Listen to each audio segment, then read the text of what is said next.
Administração. Gostaria de ler um texto bíblico com vocês para a gente poder meditar um pouco sobre o que aconteceu aqui nesse lugar e que nós estamos revivendo nessa manhã. E o texto, se vocês não puderem abrir pela dificuldade talvez do momento de pegar a Bíblia, eu vou ler para vocês. Está no Evangelho segundo a narrativa de Mateus, capítulo 14, e a gente vai ler a partir do versículo 24. E o barco, nós estamos em um parecido, é claro,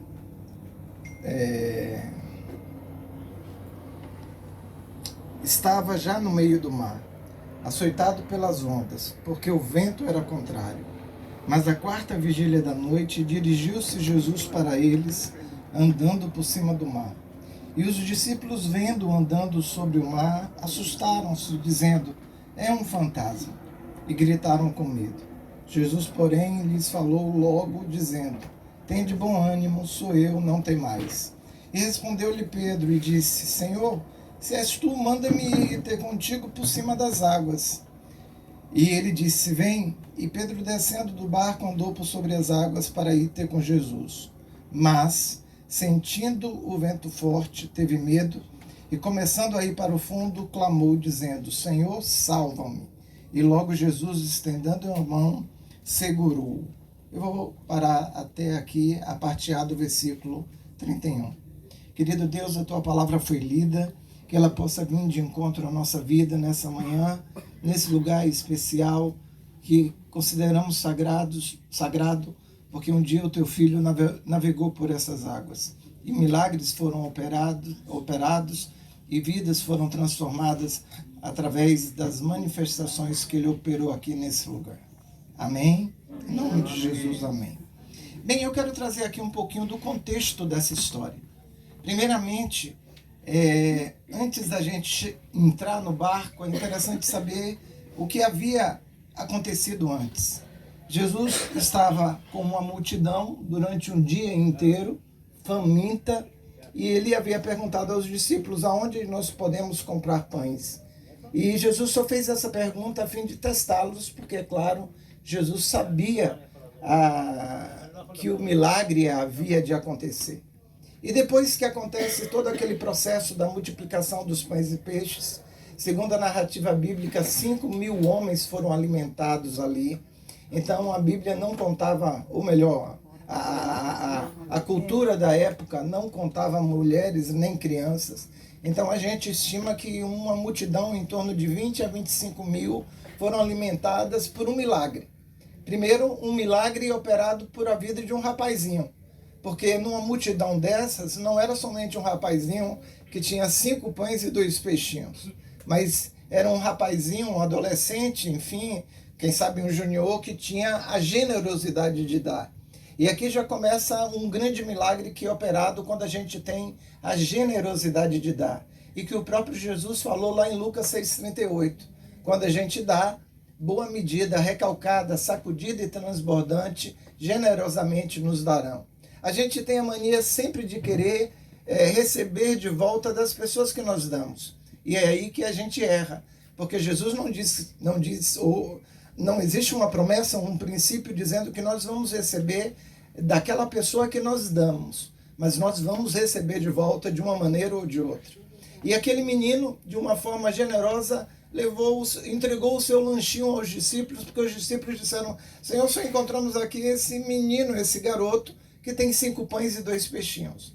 E aí Jesus, dentro desse processo, eu queria fazer alguns destaques. Primeiro, Jesus pega esses alimentos e ele manda toda aquela multidão se assentar. Gente, não é fácil para o Elivelton pedir para a gente se assentar, que somos 25 pessoas. Imagina 25 mil pessoas ter que se assentar para serem servidas. Segundo, Jesus ele pede aos discípulos que, depois daquele momento que ele opera ali, apresenta a Deus e começa ali a entregar aqueles alimentos, ele pede aos discípulos para que eles comecem também a fazer a mesma coisa. Então existe um milagre quando nós repartimos. É interessante porque tem um texto bíblico lá no livro de Provérbios que diz o seguinte: aquele que retém mais do que é devido empobrece, mas aquele que dá é abençoado. Então, muitas vezes a gente tem uma mentalidade muito condicionada a esse mundo capitalista, que a gente acha que enriquece ou que é acrescentado quando a gente junta, quando a gente guarda, quando a gente esconde. Mas esse texto mostra que quando existe a repartição, começa a existir um milagre de multiplicação. Os pães para as 25 mil pessoas e os peixes não foram multiplicados todos na hora, mas foram multiplicados com o ato de cada um começando a pegar e sendo repartido. A segunda coisa que eu aprendo, a gente ainda não entrou no barquinho, o texto é claro ainda nessa passagem, que eu estou contextualizando vocês, que somente aqueles que obedeceram à ordem de Jesus de se assentarem foram aqueles que foram abençoados com o milagre da comida. Então, aquele que obedece, aquele que ouve instrução, verdadeiramente é abençoado por Deus. Amém. Há alguns anos, isso aqui não quer dizer nada no tempo, mas é só para um dado, a gente tem visto no nosso ministério pastoral que nós vivemos hoje uma geração de pessoas que elas não querem o conselho pastoral. Elas, às vezes, vão consultar o pastor dando uma informação. Pastor, eu decidi isso. Pastor, eu decidi me separar. Pastor, eu vou fazer isso. Pastor, eu vou fazer aquilo. Enfim, como se fosse assim, um descarrego mental, religioso, achando que o ato de informar é o ato correto. Mas a Bíblia nos mostra que o correto é que pastores não sejam comunicados, pastores devem ser consultados.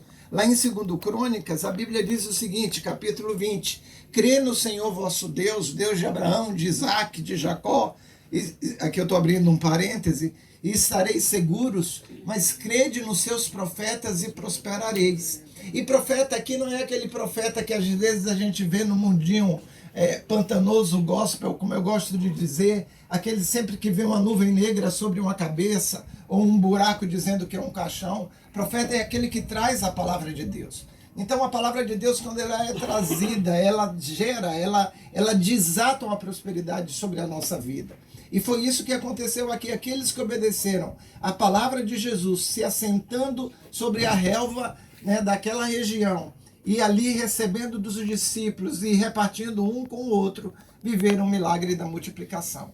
Isso praticamente levou o dia inteiro, e quando terminou o dia, o que Jesus fez? Jesus fazia sempre algo muito comum a ele. Sempre Jesus se retirava em duas situações. Ou Jesus se retirava para se recarregar, para poder ter o seu momento de intimidade com Deus, ou Jesus se retirava para evitar confusão. Então, sempre, exemplo, lá na sinagoga de Nazaré, não sei se a gente vai poder ter tempo de ver, a gente vê que Jesus, quando ele lê o texto de Isaías e fala, o Espírito do Senhor está sobre mim, pelo que me ungiu, aquele texto todo, e aí ele termina dizendo, hoje se cumpriu esta palavra hoje se cumpre essa palavra. Os judeus quiseram matar Jesus de qualquer maneira, apedrejado, alguns quiseram jogar Jesus de cima do monte. E aí o que é que Jesus faz? Simplesmente Jesus se retira, se esquiva daquela confusão e vai embora. E ele caminha 17 quilômetros em direção a uma cidade chamada Naim. Porque as pessoas olhavam para Jesus em Nazaré e diziam, poxa, esse cara eu conheço.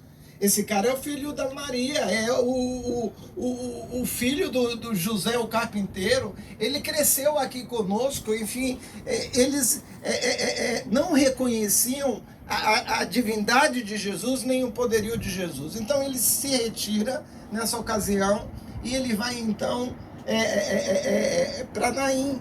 E ele caminha mais ou menos 17 quilômetros, a distância de Nazaré para Naim. E quando ele chega em Naim, está acontecendo um enterro. E quando ele chega naquele lugar, ele toca ali sobre aquela criança, ou melhor, sobre aquele jovem. Naim não é o nome do menino, Naim é o nome da cidade, é aquele jovem que era filho de uma viúva, ou seja, a mulher já estava numa condição ruim, que não tinha marido e agora estava perdendo seu último filho, seu único filho. E ali aquele menino é ressuscitado. E aquela cidade, então, reconhece Jesus como profeta e ele é aclamado ali naquele lugar. E aqui está uma lição para a nossa vida. Às vezes existem momentos na nossa vida que a gente não é reconhecido. E a gente precisa caminhar 17 quilômetros. O que não significa sair da igreja que você está congregando, o que não significa você deixar o seu casamento, o que não significa, enfim, uma mudança geográfica, mas significa um nível de você ganhar uma nova dimensão na sua vida. E quando você começa a caminhar esses 17 quilômetros, a sua vida pode ser completamente mudada para os 17 quilômetros que ficaram lá atrás. Em Nazaré, Jesus quase era morto, só não foi morto porque não era esse o propósito de Deus, que ele morresse nessas circunstâncias. Mas ele se retira para isso. Só que aqui Jesus se retira para uma outra situação, para ter um relacionamento com Deus. E ele fala para os discípulos, vocês podem ir na frente, que eu vou depois. E aí os discípulos, então, entram num barco como esse.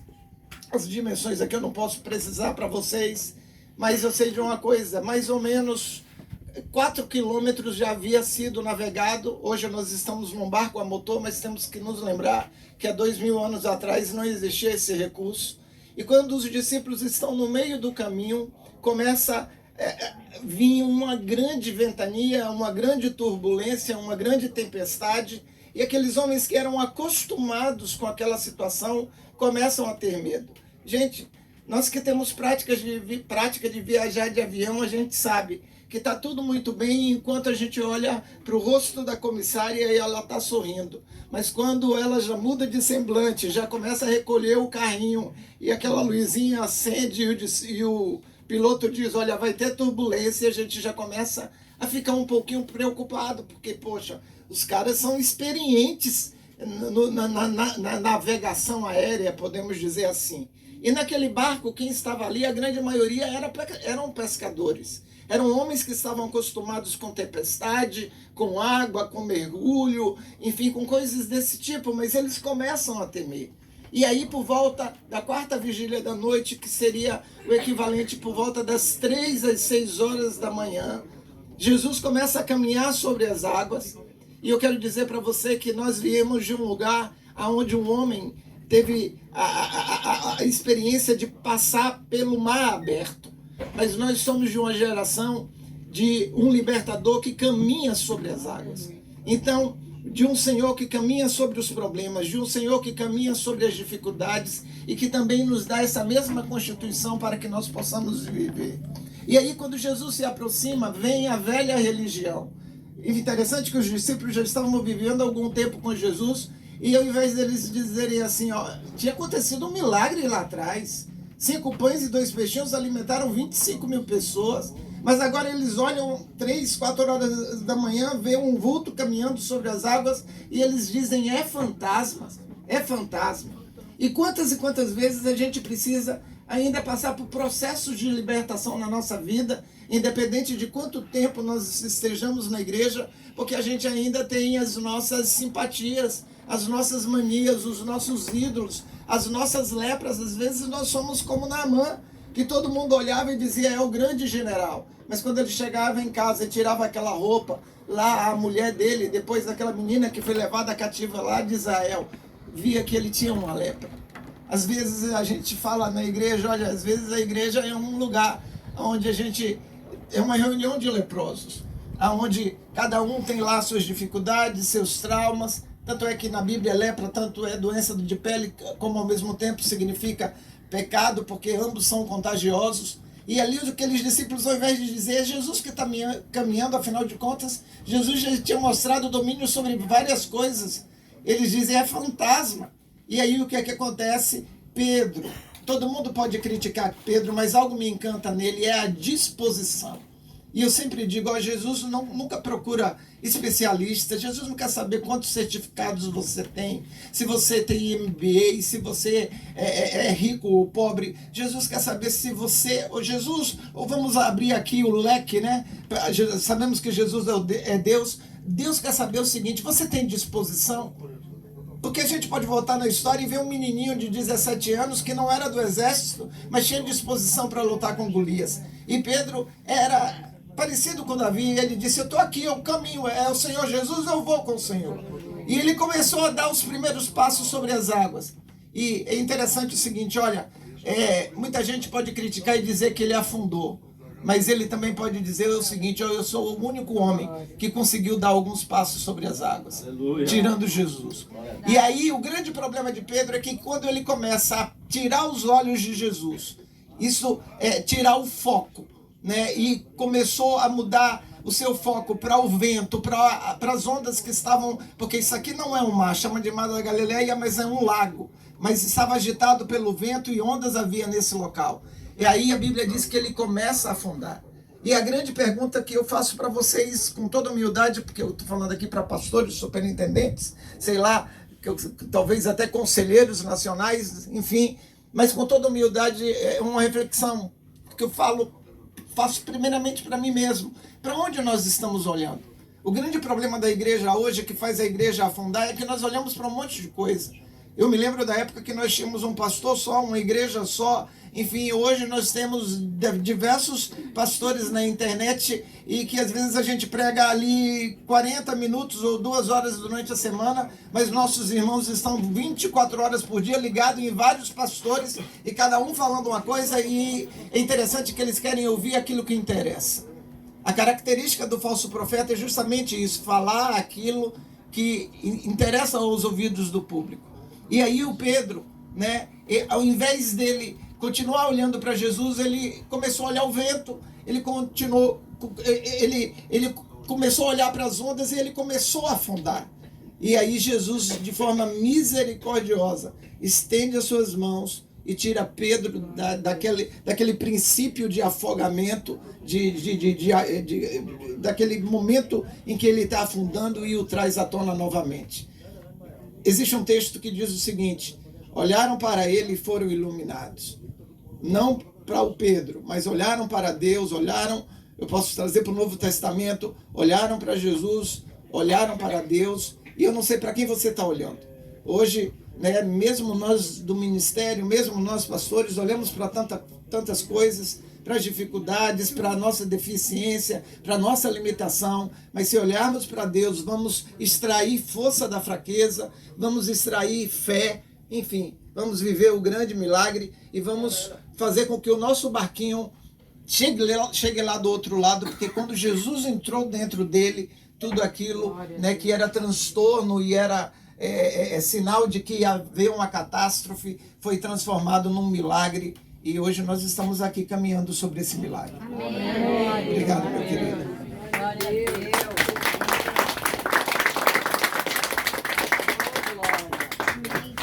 Aleluia. Aleluia.